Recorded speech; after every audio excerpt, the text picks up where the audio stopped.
Lihat, Sudah, Bu. sudah ya. Sebentar.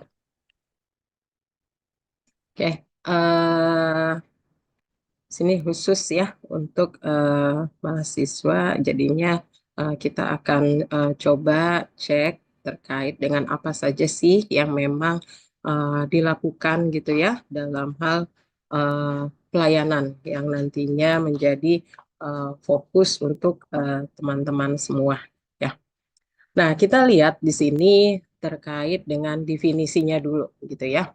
Apa tuh definisi dari rumah sakit? Ya, pastinya semua juga sudah memahami dan juga semua sudah melihat ya terkait dengan rumah sakit.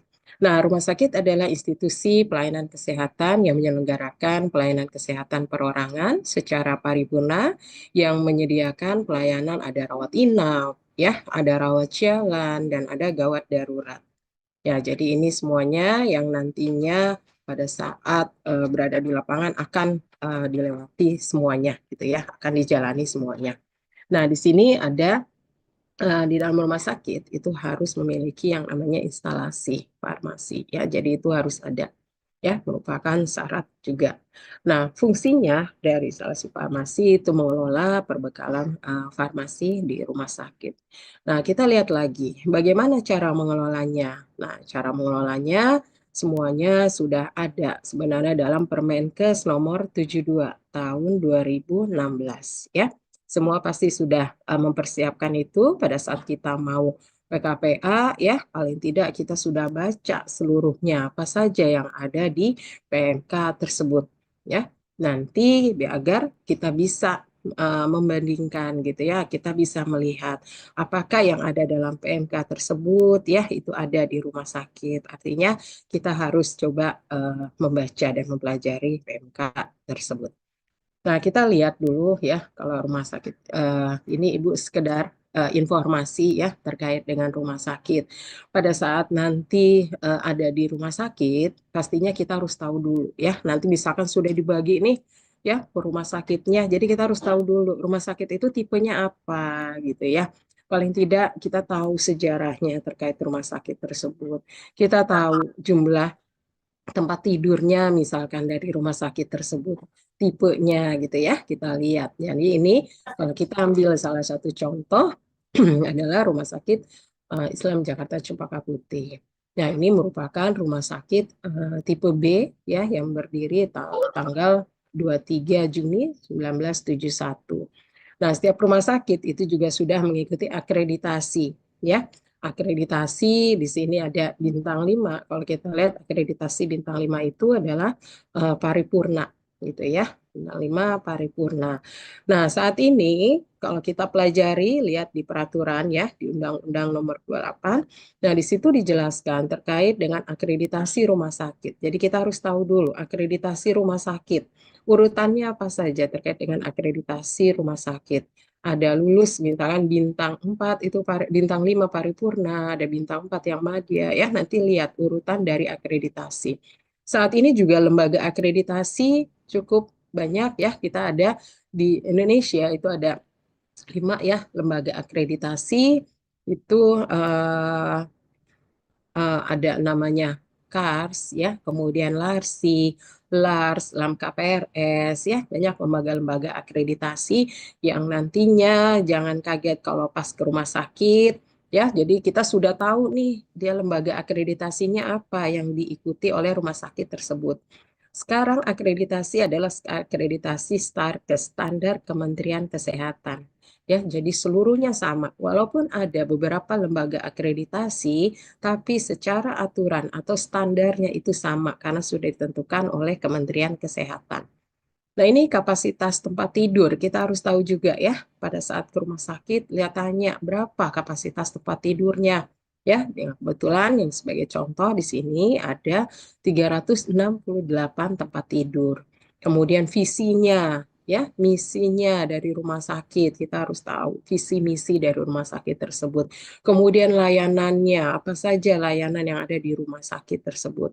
Nah, ini sebagai acuan kita ya pada saat kita istilahnya kita mau bertamu ke rumah orang atau ke rumah sakit tadi ya kita harus tahu Ya, artinya kita cek ya, atau kita nantinya kita cek dulu websitenya, itu nggak apa-apa, kita sebagai bahan untuk belajar ya. Kemudian nanti di rumah sakit kita tanyakan lagi.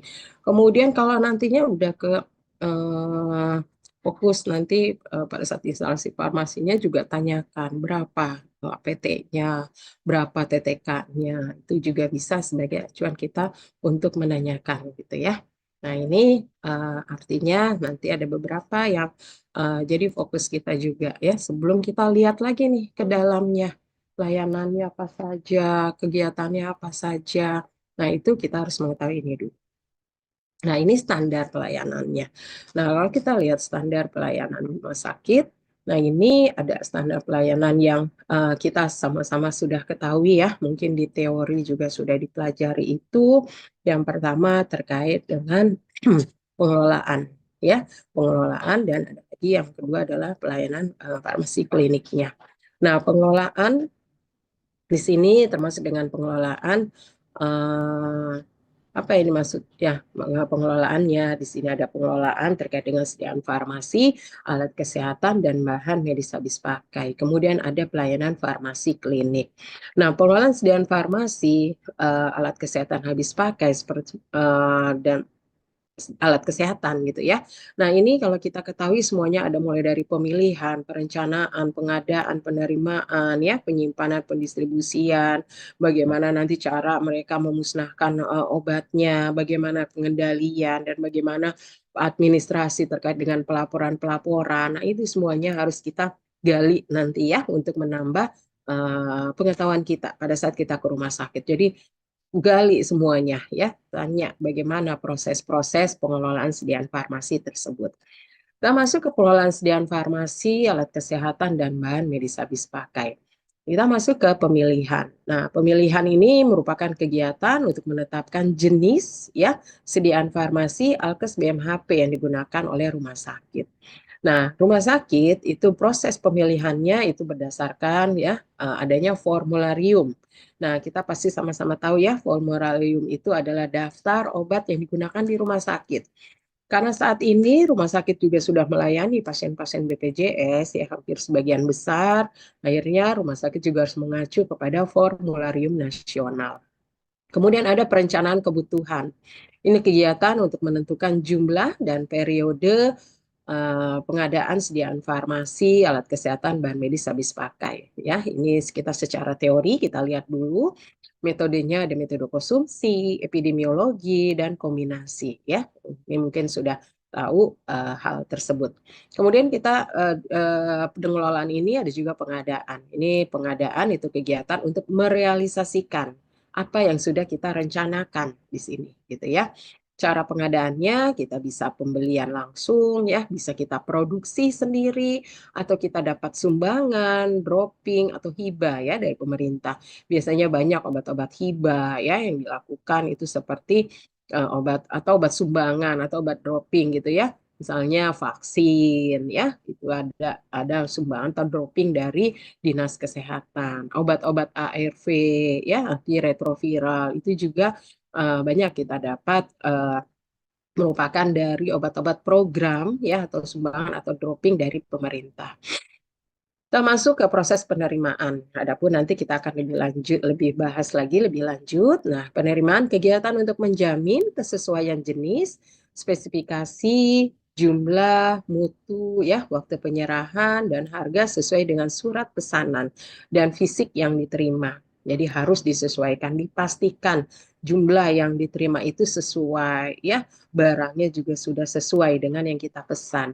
Masuk ke penyimpanan, ini kegiatan yang dilakukan sebelum dilakukan pendistribusian. Jadi persyaratan penyimpanan, stabilitas, dan keamanannya. Kemudian distribusi.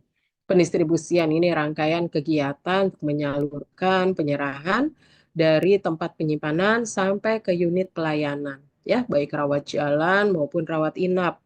Nah, sistem distribusi ya itu rumah sakit biasa menggunakan untuk rawat inap, menggunakan floor stock ya atau unit dose ya atau kombinasi keduanya, atau ada juga yang menggunakan resep perorangan ya.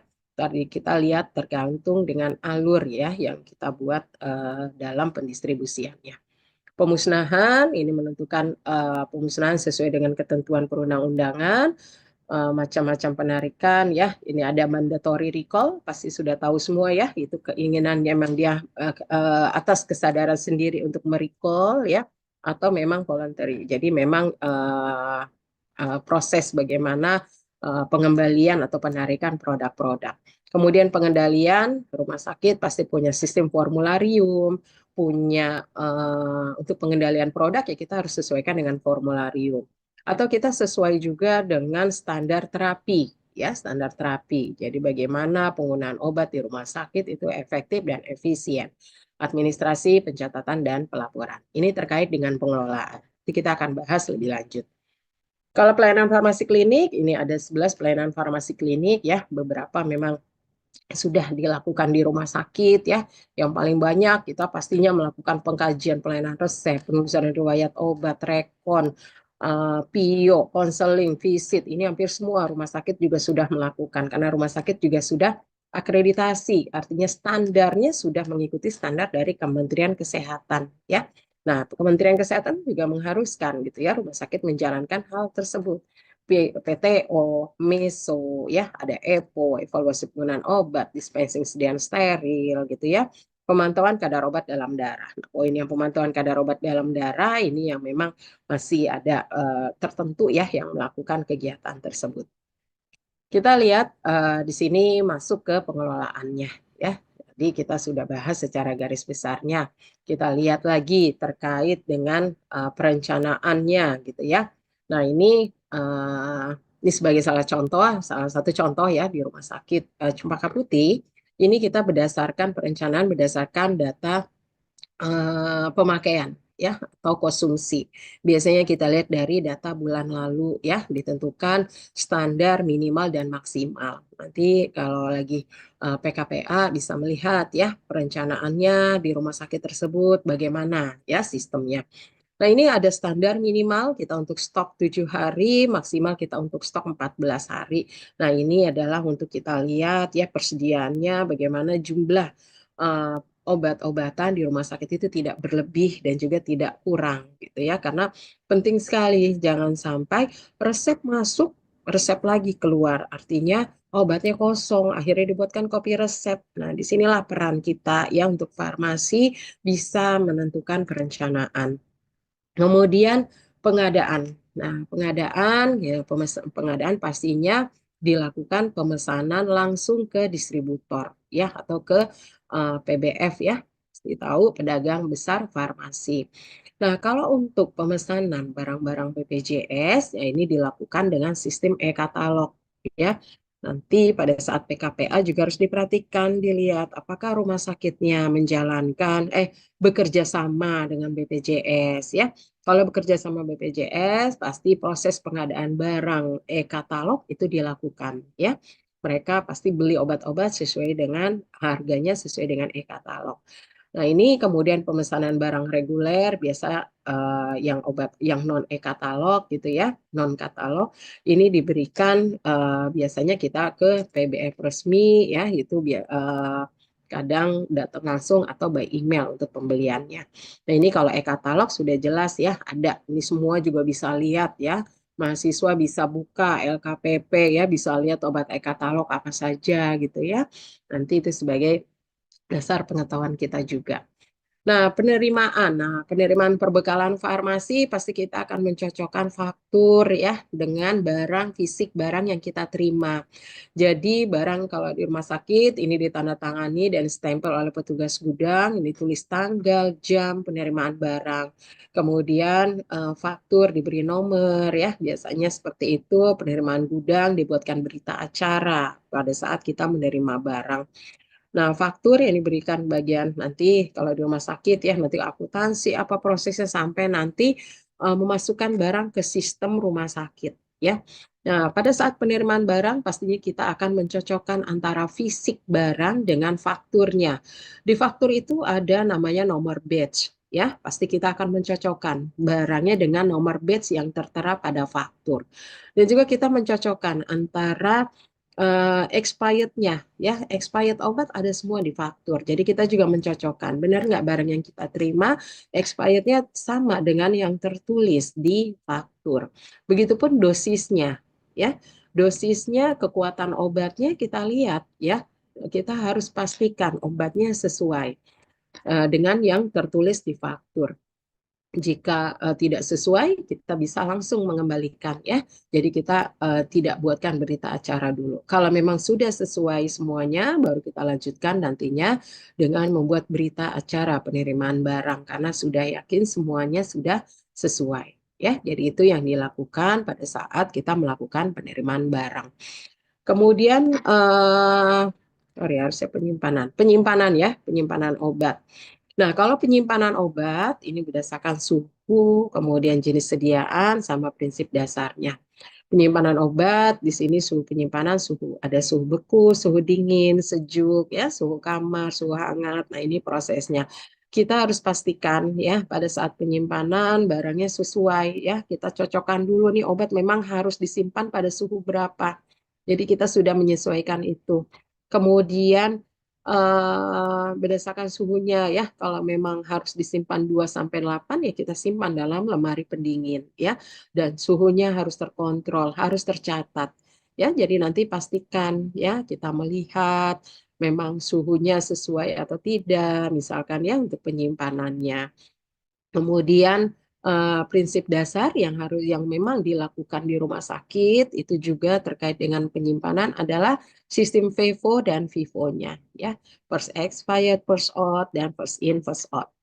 Kemudian penyimpanan ya tergantung rumah sakit menggunakan kebijakan apa. Ya, jadi jangan kok ini penyimpanannya begini ya karena memang ada kebijakan masing-masing instalasi farmasi.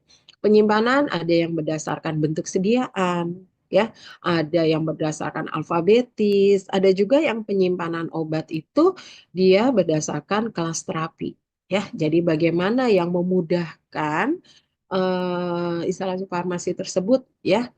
Bagaimana dia memudahkan pekerjaannya, ya mereka membuat aturan, jadi tertulis kebijakannya. Jadi ada yang berdasarkan tadi ya jenis sediaannya dia pisahkan dulu ya, mana obat-obat apa namanya sirup ya, drop, obat-obat injeksi itu dibuat dalam lemari yang terpisah-pisah.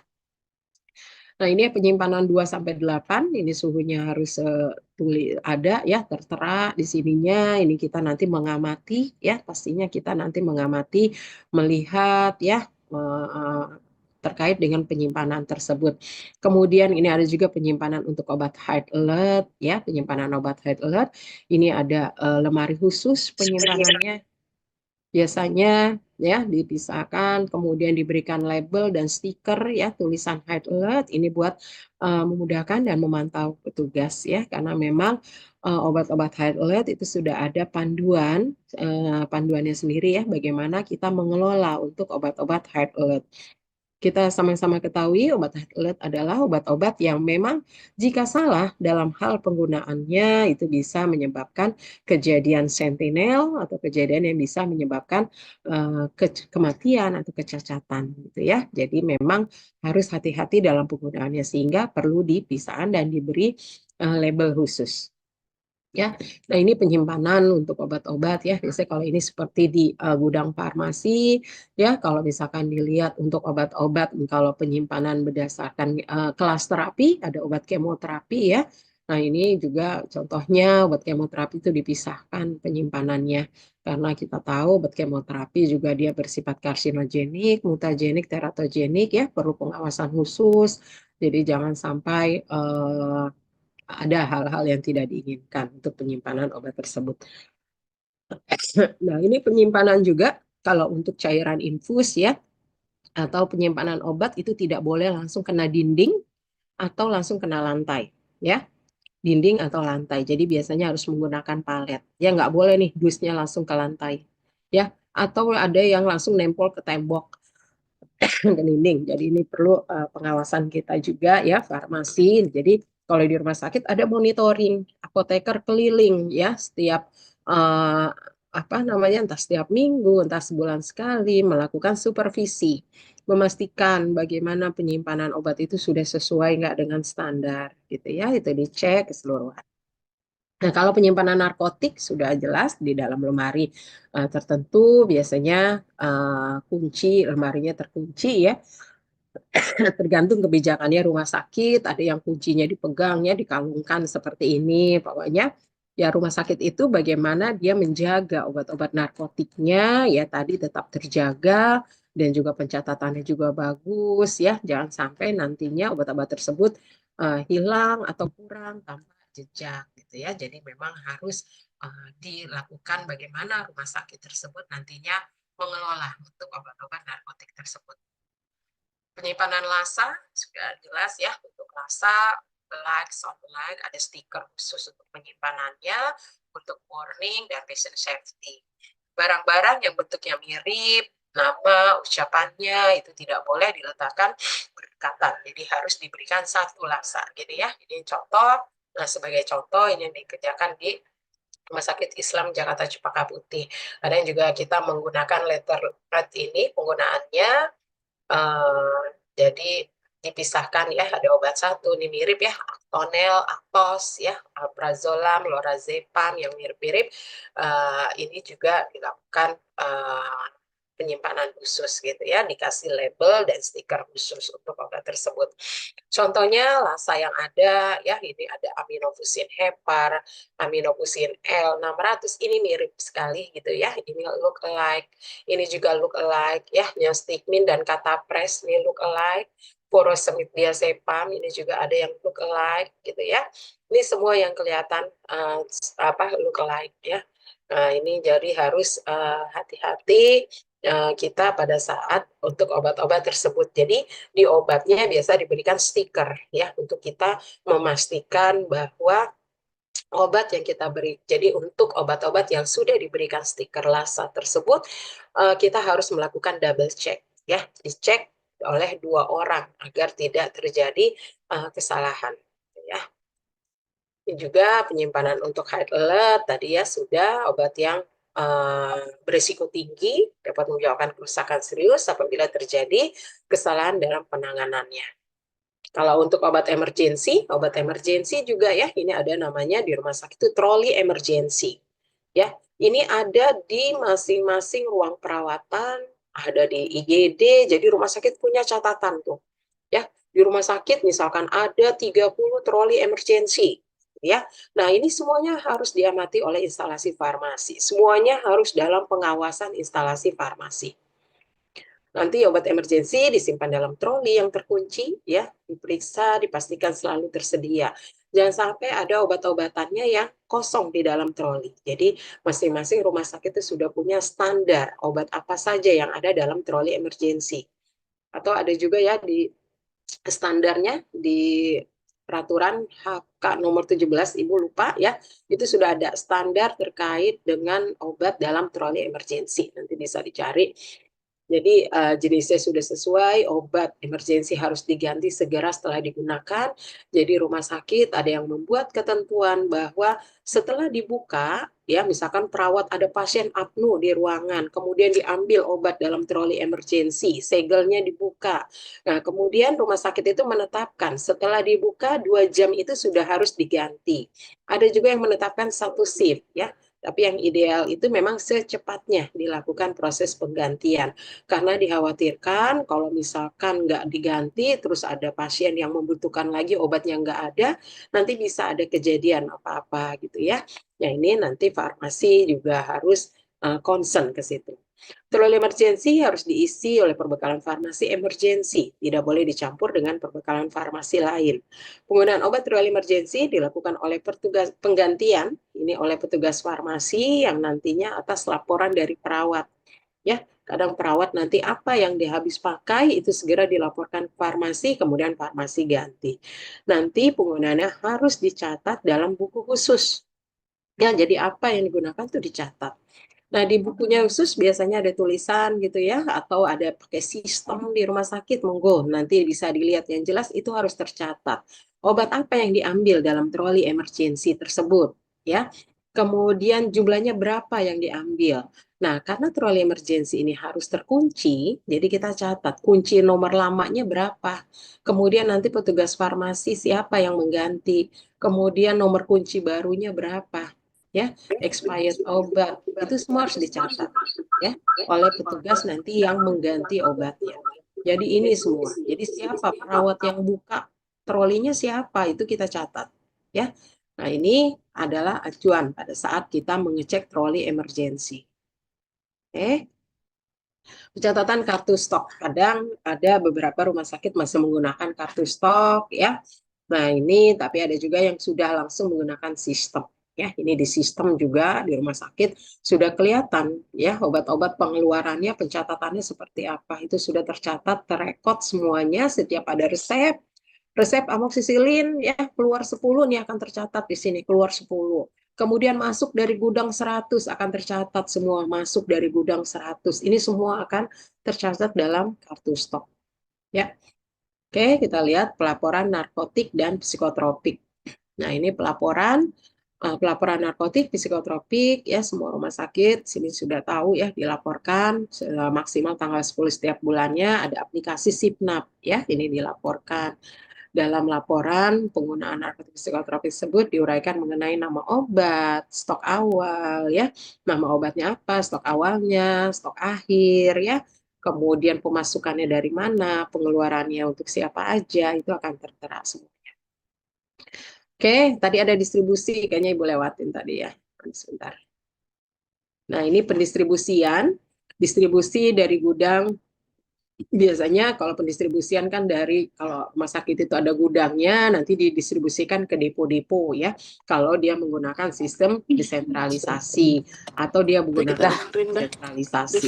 Oke. Apa yang bisa itu kata lu? Nah, ini depo farmasi nantinya kan melakukan permintaan obat, perbekalan kesehatan, biasa dari gudang obat melalui sistem komputerisasi ya. Nanti rumah sakit farmasi pasti akan mendistribusikan ke pasien ya. Itu ada rawat jalan, pasien rawat inap, pasien IGD gitu ya. Nah, ini ada resep kalau rawat jalan pastinya menggunakan resep individual atau perorangan, kemudian kalau rawat inap itu menggunakan unit dose atau floor stock ya atau kombinasi di antara keduanya. Ada IGD ya, kamar bedah. Nah, itu semuanya adalah distribusi dari instalasi farmasi. Oke.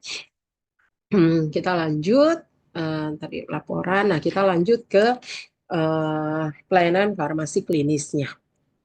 Ya.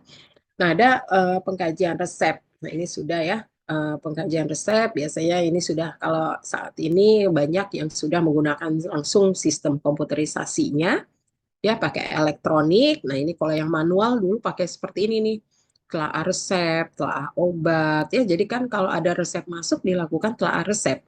Kalau obatnya sudah disiapkan, nantinya mau diserahkan ke pasien, kita lakukan namanya telaah obat.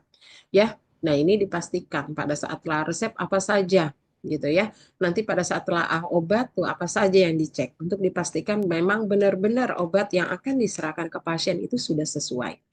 Pengkajian resep dilakukan untuk menganalisa adanya masalah terkait obat. Bila ditemukan masalah terkait obat, harus dikonsultasikan kepada dokter penulis resep. Kemudian ada pengkajian resep dilakukan untuk seluruh resep yang diterima oleh bagian farmasi, gitu ya. Kemudian ada pelayanan informasi obat. Nah, ini pelayanan informasi obat merupakan kegiatan penyediaan dan pemberian informasi, rekomendasi obat yang independen, akurat, tidak bias, ya, kemudian terkini dan komprehensif. Nah, ini biasa dilakukan oleh apoteker, baik kepada dokter, kepada apoteker atau sejawat apoteker ya, kepada perawat, profesi kesehatan lain ya. Nah, untuk bioaktif di Rumah Sakit Islam Jakarta Cempaka Putih, kita juga melakukan penyuluhan kepada pasien-pasien ya yang menunggu di poliklinik, yang menunggu di ruang rawat inap, ya pasien-pasien penunggu, kita lakukan penyuluhan. Kita berkoordinasi dengan PKRS, namanya Penyuluhan Kesehatan Rumah Sakit. Nah, kemudian kita juga membuat video-video kegiatan edukasi di TV rumah sakit Ya, rumah sakit ada TV rumah sakitnya, nanti bisa lihat. Kemudian ada pembuatan leaflet atau brosur terkait dengan obat-obatan. Nah, ini adalah bioaktif yang dilakukan ya di rumah sakit. Kemudian kalau biopasifnya ya setiap pertanyaan ya terkait dengan obat, baik rawat jalan, rawat inap ya dari poliklinik eksekutif. Kita poliklinik eksekutif namanya Poliklinik Raudah. Ya, ini semua didokumentasikan nanti di dalam buku PIO ya. Kemudian kalau ada ini kita salin ke dalam formulir PIO kita gitu ya. Nah, ini kita kerjakan terkait dengan PIO yang dilakukan. Jadi harus terdokumentasi. Kenapa harus terdokumentasi? Karena pertanyaan biasanya juga ada pertanyaan itu berulang gitu ya. Jadi biar sama gitu jawabannya. Nanti siapapun bisa membaca buku-buku buku PIO tersebut ya untuk dipelajari. Khawatir ada yang nanya gitu ya. Jadi kita sudah tahu jawaban-jawabannya ya. Dan kita juga merekap setiap bulan berapa PIO yang dilayani oleh rumah sakit. Ya. Kemudian kalau resep, nah resep itu dulu manual ya ditulis seperti ini. Kadang kita ada kekeliruan misalkan dalam membaca, ada misinterpretasi farmasi dengan dokter. Nah kalau sekarang kita sudah menggunakan kan elektronik ya, nanti bisa lihat resep elektroniknya. Jadi langsung di sistem kita bisa cek nama uh, pasiennya, nomor rekam medisnya apa semua nanti kita juga bisa pelajari gitu ya di masing-masing rumah sakitnya. Pasti berbeda-beda setiap rumah sakit menggunakan sistem elektroniknya karena banyak sekali vendor-vendor terkait dengan rekam medis elektronik.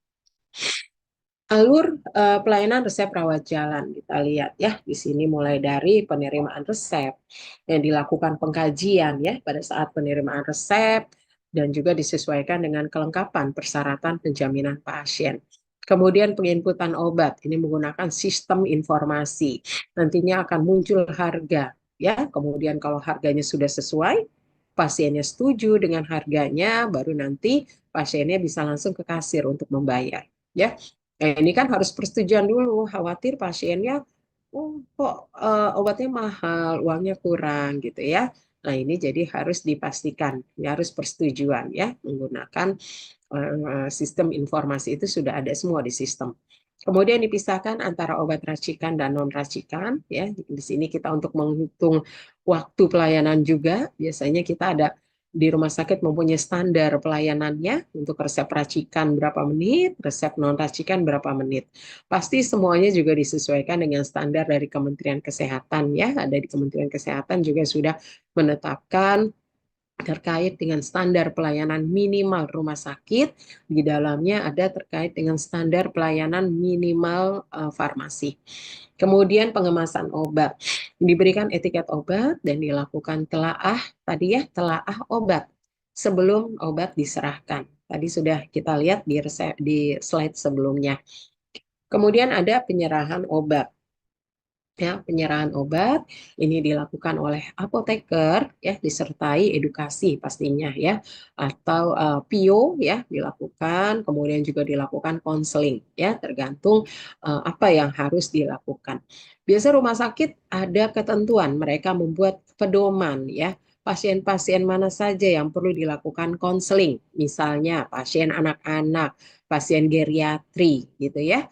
Kemudian pasien yang menggunakan obat banyak ya atau polifarmasi itu yang dilakukan konseling atau pasien-pasien yang menggunakan obat khusus ya. Nah, itu yang dilakukan konseling. Kalau yang kemudian yang di luar itu biasa dengan menggunakan edukasi biasa atau PIO saja yang diberikan gitu ya. Nanti bisa lihat nih ya di rumah sakit tempat PKPA-nya nanti mana yang dilakukan konseling, mana yang tidak karena enggak semua pasien ya kayak di rumah sakit Cempaka Putih sehari 1.000 pasien misalkan untuk rawat jalannya jadi enggak mungkin semuanya dilakukan konseling ya belum lagi pasien rawat inap yang diperlukan konseling pada saat pasien mau pulang jadi itu yang dilakukan gitu ya nanti bisa dilihat terkait dengan panduannya atau kebijakannya apa yang dilakukan untuk melakukan konseling tersebut. Kalau untuk rawat inap dilakukan pengkajian sama ya dan monitoring terapi sebelumnya. karena sistemnya sudah UDD, artinya memang terus dilakukan pengecekan apakah ada instruksi baru ya, terapi baru dari dokter. Kadang kan dokter ada atau ada pasien ada keluhan baru ya, kemudian dokter menginstruksikan terapi baru. Nah, ini perlu dikomunikasikan. Kemudian penginputan obat ya, sama penginputan obat ini kalau untuk UDD pastinya obat kan disiapkan untuk 24 jam. Kemudian kalau terapi baru disiapkan untuk kebutuhan esok harinya. Kemudian dilakukan pengemasan, dipisahkan mana obat pagi, siang, sore, malam gitu ya. Ini sudah dipisahkan untuk UDD. Kemudian obat diambil oleh petugas ruangan gitu untuk diberikan dan tahu farmasi yang mengantar ke ruang perawatan untuk langsung diberikan ke pasien. Ini merupakan pelayanan UDD-nya. Ya, kalau kita lihat contohnya merupakan sistem distribusi perbekalan farmasi dengan menggunakan metode penyiapan obat unit setiap pakai selama 24 jam. Contohnya obat A gitu ya. Obat A ini minumnya 3 kali 1, obat B 4 kali 1, obat C 1 kali 1. Nah, kalau ini 1 kali 1 malam gitu ya.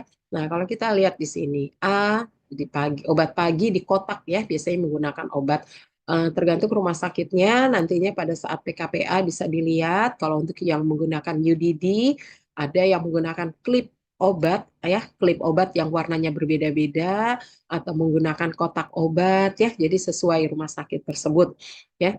Nah, ini nanti di kita yang penting melihat nih bagaimana obat pagi benar nggak ada obat A, obat B gitu ya. Siang ada obat A, obat B, sore juga ada obat A, obat B.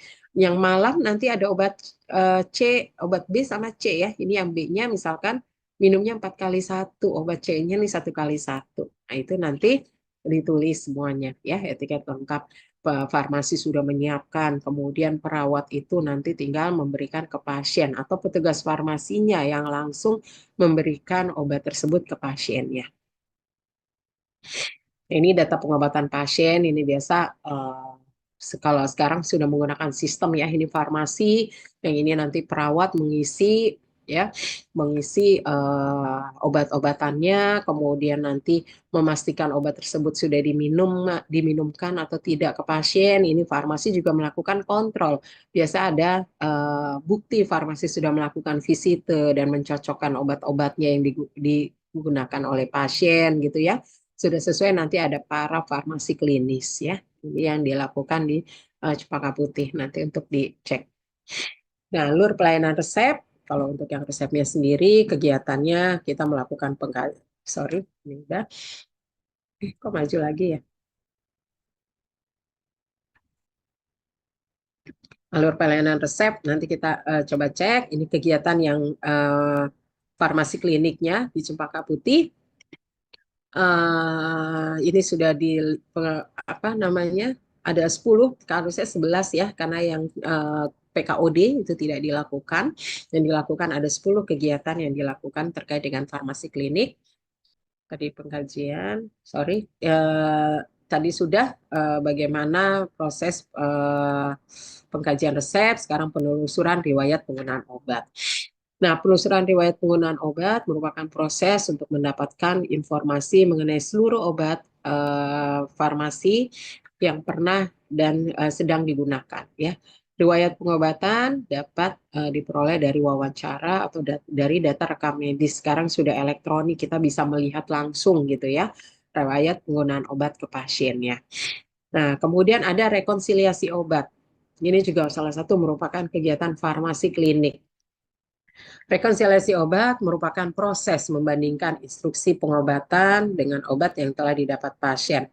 Rekonsiliasi obat dilakukan pada setiap pasien, biasanya pada pasien yang baru masuk ke rumah sakit.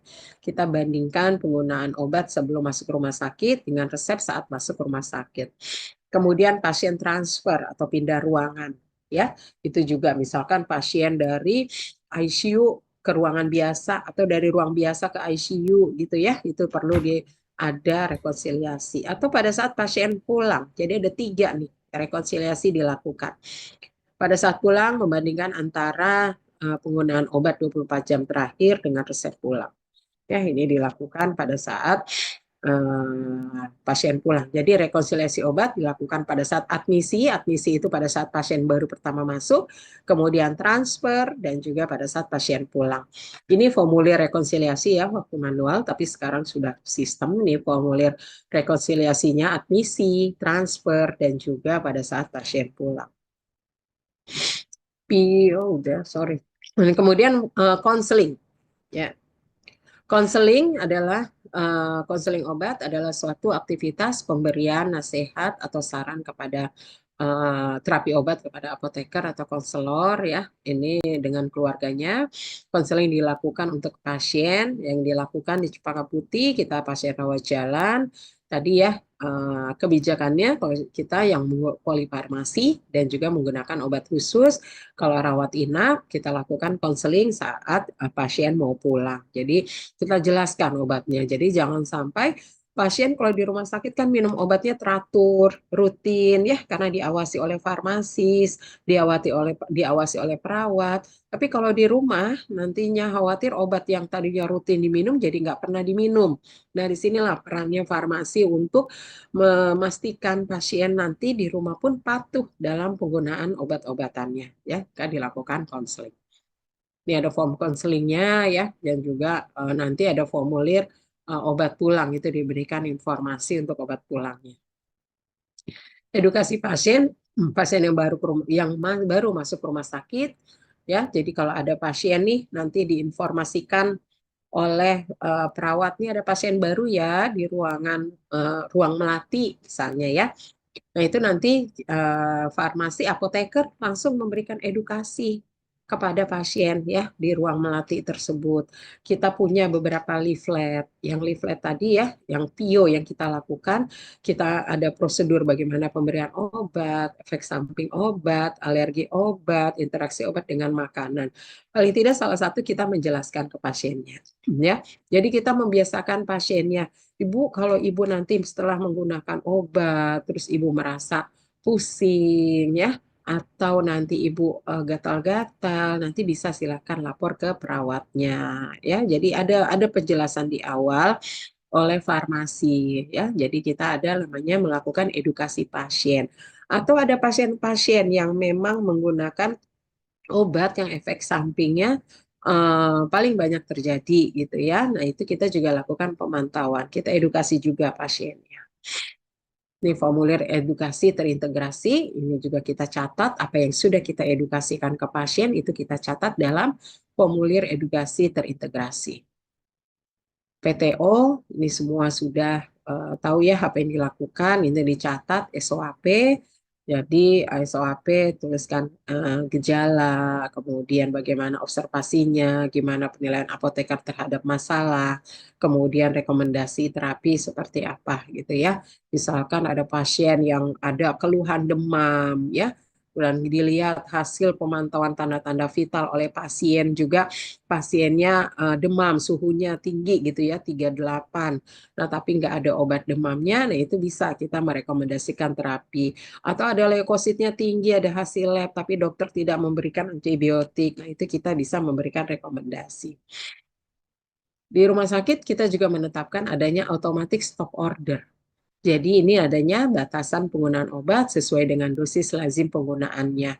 Jadi ada obat-obat di rumah sakit itu ya, misalkan obat-obat antibiotik penggunaannya 5 hari ya, mempunyai ketentuan. Misalkan rumah sakit tersebut dia itu sudah mempunyai ketentuan antibiotik 5 hari. Kalau lebih dari 5 hari harus konsultasi dulu dengan dokter ya. Jadi di stop dulu tuh ya, farmasi istilahnya nggak melayani dulu, tapi kita nelpon dulu dokternya. Dok, ini antibiotiknya mau dilanjutkan dok, sudah 5 hari gitu ya. Atau penggunaan analgetik, misalkan analgetik injeksi, ketorolak gitu ya. Pasien udah 5 hari menggunakan ketorolak, nah itu kita harus konfirmasi lagi ke dokternya. Ya, itu untuk namanya automatic stop order. Ini stop order, kita cek, kita berikan informasi ke dokternya. Dok, ini penggunaannya sudah berapa hari, nama pasiennya siapa, nanti dokternya harus mengambil keputusan. Kalau memang menurut dokter perlu dilanjutkan, Ya sudah, artinya memang sudah ada actionnya farmasi untuk melakukan tindakan, untuk melakukan mengingatkan dokter gitu ya, bahwa obat-obat tersebut sudah batas waktunya gitu.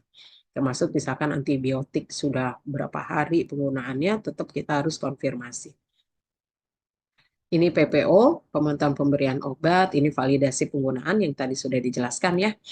Meso juga meso, kita ada fomesonya sendiri. Jadi tadi di awal kita sudah menjelaskan ke pasien kalau ada efek-efek yang uh, dirasakan gitu ya, karena kan meso itu adalah kerja kolaboratif antara pasien, keluarga pasien gitu ya, dokter, farmasi, perawat. Jadi kan yang merasakan adanya keluhan efek samping kan si pasiennya gitu ya. Nanti pasien bisa melaporkan ke perawatnya, dia panggil, Mbak, kok aku setelah minum obat ini langsung bentol-bentol, gatal gitu ya. Nah, nanti perawat itu melaporkan tuh ke farmasi gitu ya. Farmasi nanti mengkaji obat apa ya yang kira-kira bikin pasien gitu ya. Baru nanti farmasi yang menghubungi dokter. Dok, pasiennya ada alergi misalnya obat tersebut. Nah, nanti ada rekomendasi apa yang harus diberikan gitu ya. Nah, ini nanti kalau meso dilaporkan di emeso.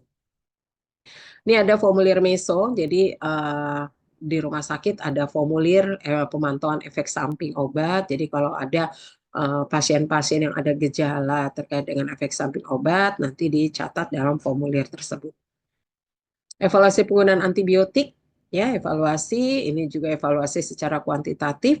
Pasti dengan sudah mengetahui ya mahasiswa di sini ada metode ATC, DDD gitu ya dilakukan setiap bulan. Ini untuk seluruh ruang perawatan kecuali pasien anak. Evaluasi untuk antibiotik ini kita ada metode desain ya nanti dilakukan setiap bulan, biasa dilakukan di ruang-ruangan khusus, ruang ICU dan dengan data retrospektif. Jadi kita evaluasi penggunaan obatnya yang kita lakukan di rumah sakit, fokuskan hanya ke antibiotik. Ya, itu farmasi klinik yang dilakukan. Dispensing sediaan steril, ini juga merupakan kegiatan farmasi klinis. Ini peracikan obat elektrolit konsentrat, ini melampirkan resep dan formulir permintaan peracikan elektrolit konsentrat. Jadi kalau elektrolit konsentrat udah tahu ya obatnya apa saja. Jadi kalau dibutuhkan ada elektrolit konsentrat, farmasi harus melarutkan dulu ya. Jadi sesuai dengan permintaannya, misalkan KCL ya. Jadi perawat tinggal menggunakan ya, farmasi sudah meracik. Atau kita, di rumah sakit Islam juga kita meracik obat kemoterapi. Ini ada ruangan khusus yang meracik, ada namanya ruang kemoterapi. Nah, ini APD, alat pelindung diri di Rumah Sakit Cempaka Putih ya untuk pasien yang meracik obat kemoterapi, ada baju pelindung, kemudian sarung tangan, ya sepatu boots, cover shoes, ini dipakai, masker, kacamata, ya. Nanti bisa lihat ya kalau pas PKPA ya PKPA bisa lihat bagaimana APD yang digunakan ya. Bisa lagi belajar lebih dalam, belajar lagi cara menghitung dosis untuk obat-obat kemoterapi karena untuk obat kemoterapi itu penghitungan dosisnya beda dengan obat-obat yang biasa gitu ya karena ada berdasarkan tinggi badan, berat badan, luas permukaan tubuh gitu ya itu nanti kita bisa pelajari nanti pada saat PKPA. Nah, ini meracik obatnya ya menggunakan alat khusus, nanti APD, kemudian alat, nanti coba lihat ya bagaimana cara prosesnya melarutkan obat atau meracik obat, baik obat non sitostatik maupun obat-obat sitostatik. Nah, ini alatnya, ini alat kalau untuk yang sitostatik menggunakan uh, biological safety cabinet ya. Kalau untuk obat biasa kita menggunakan LAV aja, laminar airflow. Oke, setiap apoteker nantinya setiap apoteker klinis di rumah sakit ya itu harus mendokumentasikan seluruh kegiatan-kegiatan farmasi klinisnya. Ya, semua didokumentasikan dan dibuat laporannya. Jadi banyak kegiatan karena rumah sakit juga wajib melaporkan ke Kementerian Kesehatan seluruh kegiatan farmasi klinik apa saja yang dilakukan di rumah sakit. Di logbooknya setiap orang harus mempunyai logbook ya terkait dengan kegiatan farmasi klinik yang dilakukan. Di rumah sakit juga ada kegiatan layanan-layanan yang dilakukan lainnya, ya tadi udah farmasi klinik, ini layanan lainnya, ini ada pelayanan obat antiretroviral, ya, ini ada banyak obat antiretroviral. Nah ini farmasi juga harus mengetahui ya, jadi pasien-pasien harus bisa juga memberikan konseling untuk pasien-pasien nanti retroviral karena ini obat-obatnya seumur hidup, jadi kita harus memastikan pasien itu mengkonsumsi obatnya dengan benar. Kemudian ada obat-obat TB MDR, ya, ini untuk obat-obat TB yang pasien sudah resisten obat. Kemudian obat TB anak dan juga kalau di Rumah Sakit Islam Cempaka Putih kita juga membawai sterilisasi. Jadi melayani juga permintaan ini ruang-ruang sterilisasinya ya di rumah sakit. Bagaimana melayani permintaan sterilisasi alat-alat untuk kebutuhan operasi dan yang lain-lain. Oke, mungkin itu saja eh, penjelasan terkait dengan pelayanan kefarmasian di rumah sakit. Ini yang dilakukan di rumah sakit, ya, baik Rumah Sakit Yang Cempaka Putih maupun pada prinsipnya yang tadi Ibu katakan di awal, kita semuanya sudah berdasarkan standar dari Kementerian Kesehatan, ya. Jadi seluruh kegiatannya juga hampir sama, cuma memang dimodifikasi ya beda-beda setiap rumah sakit, tapi ujungnya prinsipnya yang dilakukan itu adalah sama ya. Jadi ada bekalnya nih mahasiswa ini tahu, terutama baca juga terkait dengan PMK 72 ya tahun 2016. Mungkin itu saja. Terima kasih Pak Rifki. Baik, terima kasih Ibu penjelasan materi dan pemaparannya. Selanjutnya kita ke sesi tanya jawab. Bagi teman yang bertanya, boleh dipersilakan.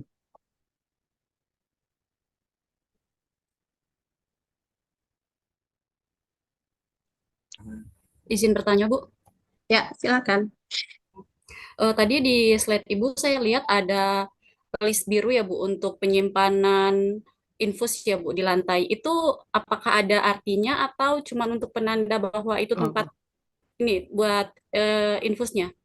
oh ya, enggak sih, itu sebagai penanda saja, artinya eh, tempat-tempat memang sudah dikasih penanda-penanda gitu saja agar enggak kegeser-geser gitu ya. Artinya banyak sih kita, karena kita sudah belajar namanya lean management ya. Kalau di lean management itu sampai tempat laptop kita kalau lagi kerja di meja tuh harus sudah kita kasih tanda gitu loh.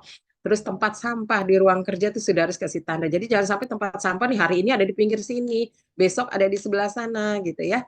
Itu sudah harus kita buatkan pos-posnya gitu. Jadi itu hanya penanda aja, nggak harus. Yang penting yang kita harus pastikan adalah bagaimana proses penyimpanannya, ya. Jangan sampai dia langsung mengenai lantai tadi ya, atau langsung nempel di dinding. Nah itu harus kita pastikan. Itu saja sih Mbak Iin ya. Bu, masih ada lagi, Bu, boleh? Ya, silakan. Tadi kan ada juga dipaparkan tentang troli emergensi ya, Bu. Ya. Tapi apakah di troli emergensi itu perlu kita berikan list-list obat-obat yang ada di troli emergensi atau cukup di buku yang kita pegang aja, Bu, untuk list-listnya? Oke, ya, di troll emergency itu harus ada ya terpampang di eh, trolinya, ya di trolinya harus terpampang apa saja yang ada di dalam troli emergency tersebut. Kalau di buku tadi kan istilahnya yang digunakan saja.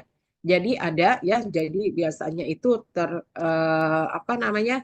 Ini Ibu nggak fotonya nggak dari samping. Kalau fotonya dari samping itu ada eh, kotak gitu ya, ada sudah dilaminating itu isinya apa saja di dalam troli emergency. Jadi untuk dipastikan kadang kan juga dokter atau perawat buru-buru, aduh ini ada di mana ya gitu ya. Dia ngelihat listnya, oh ya ada di dalam, dia langsung sobek gitu. Kalau memang yang tidak hafal atau ada karena buru-buru namanya kegiatan emergency gitu ya, ada pasien yang tiba-tiba apnu, gagal napas, nah itu harus segera butuh obat. Nah kita harus pastikan ada. Jadi ada ya, ada di dalam di luar troli itu harus ada daftar. Pernah nggak Bu, ada kejadian misal dalam troli emergensi ada obat yang nggak kepake terus expire gitu Bu. Itu nanti Mm-mm. caranya kita mengelola obat expire dalam troli emergensi seperti apa ya Bu? Ya, di troli emergency itu harus dilakukan supervisi setiap bulan. tidak ada pemakaian, itu harus dibuka segelnya dan disupervisi dicek expirednya. Jadi kita pastikan di dalam troli emergency itu tidak ada obat yang expired. Kita bisa bayangkan di troli emergency itu perawat pasti tidak pada saat akan menyuntikan ke pasien, dia tidak mungkin melihat ED-nya dulu. Ya, pasien udah gagal napas di situ. Jadi dia harus pastikan. Nah, disinilah peran farmasi. Sehingga di dalam buku, baik di dalam buku atau di dalam catatan tadi yang digantung itu sudah tertera expired obatnya. Ya, jadi untuk memudahkan juga. Tapi intinya setiap bulan farmasi tadi apoteker harus melakukan supervisi baik terhadap penyimpanan obat. Ya, kita lihat apakah ada obat yang simpannya di lantai. Kita lakukan juga supervisi terkait dengan troli emergency. Ya, jadi buka segelnya. Kan troli emergency itu harus dalam keadaan tersegel. Ya, mau nggak mau kita harus buka. Sebulan sekali buka. Si apoteker cek sesuai nggak expirednya, kita cek lagi satu persatu. Jadi seperti itu, Mbak. Ada lagi? Gimana, Mbak Iin?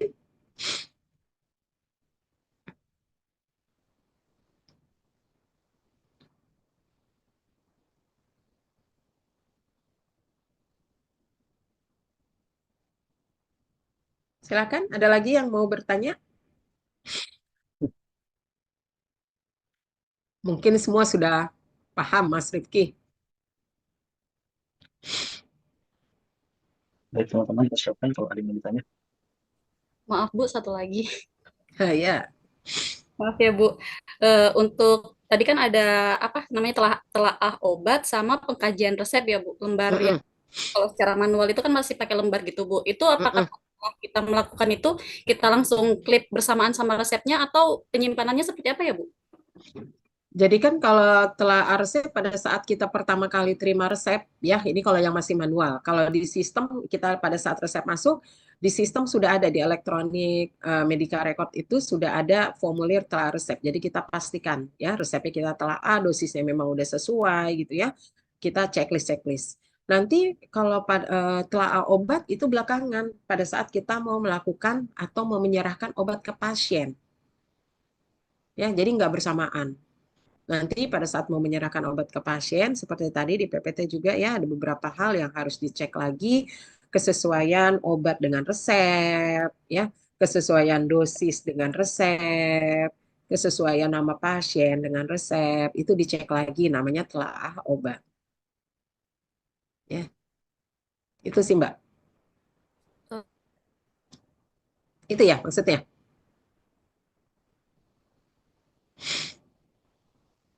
Ada rumah sakit yang masih secara manual untuk pengarsipan telaah resep sama eh, Hmm, pengkajian resep sama telaah obatnya itu apakah disatukan sama resepnya gitu Bu?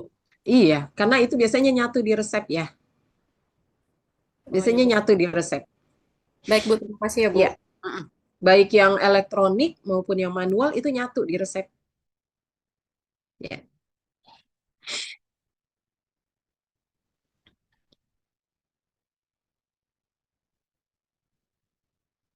Oke, ada lagi? Di sini Bu, saya izin bertanya Bu. Ya. Berdasarkan yang terjadi di lapangan, bagaimana pengadaan yang ada di rumah sakit? Apakah selalu tepat atau mungkin ada sering sediaan yang kurang atau mungkin lebih Bu, yang dikirimkan? Yang dikirimkan dari distributor gitu ya, pada saat terima barang. Iya Bu, Mm-mm. Nah, iya. ya, jadi Apakah sesuai dengan perencanaan gitu? hmm, ya, jadi setiap rumah sakit kan pasti bagaimana dia mengelola obatnya ya, karena pastinya pada saat pengadaan obat kita juga disesuaikan dengan budget ya. Dengan budget pasti kita lihat dulu anggaran kita gitu kalau pengen pengadaan.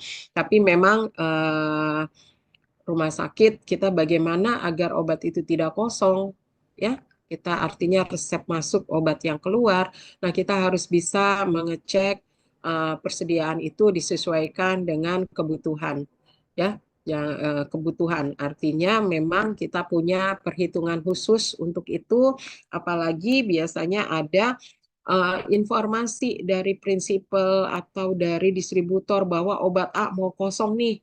Jadi ya kita harus mau kosong, kita cek lagi mau kosong berapa lama gitu ya. Ceritanya dia mau berhenti produksi dulu karena kehabisan bahan baku.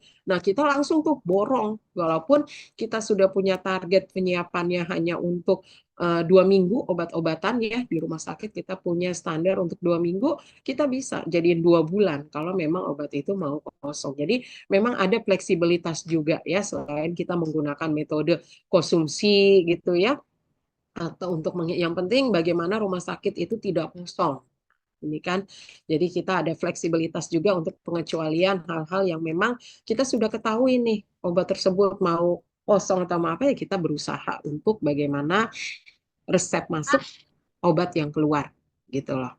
Jadi ada fleksibilitas mas kita nggak kaku dalam pengadaan obat ya harus misalkan kita punya patokan standarnya hanya sekian. Nah ini kita nggak gitu tapi tetap berdasarkan informasi-informasi juga. Intinya memang bagian perencanaan atau pengadaan ya memang harus fokus kita mengecek secara berkala dari sisi persediaan kadang kita juga menggunakan tadi ya Pareto mana nih yang memang pakai analisa ABC macam-macam lah yang kita gunakan bagaimana kita berstrategi untuk terus pengadaan obat-obatan itu agar tadi tidak terjadi kekosongan itu sih jadi nggak berlebih dan juga tidak kosong. Baik, Bu. Terima kasih, Bu. Oke, ada lagi?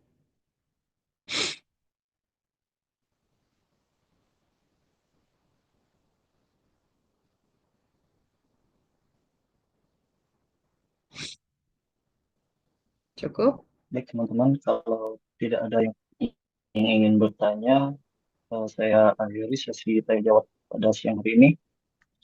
Baik, sangat menarik sekali pemaparan pada hari ini terkait rumah sakit, apa saja yang harus kita ketahui tentang rumah sakit yang jadi kita praktik nanti seperti akreditasi, visi misi, mempelajari bagaimana pengelolaan sumber informasi, alat kesehatan dan medis yang dipakai, pemilihan, perencanaan, pengadaan, penerimaan dan sebagainya. Yang diharapkan dapat membantu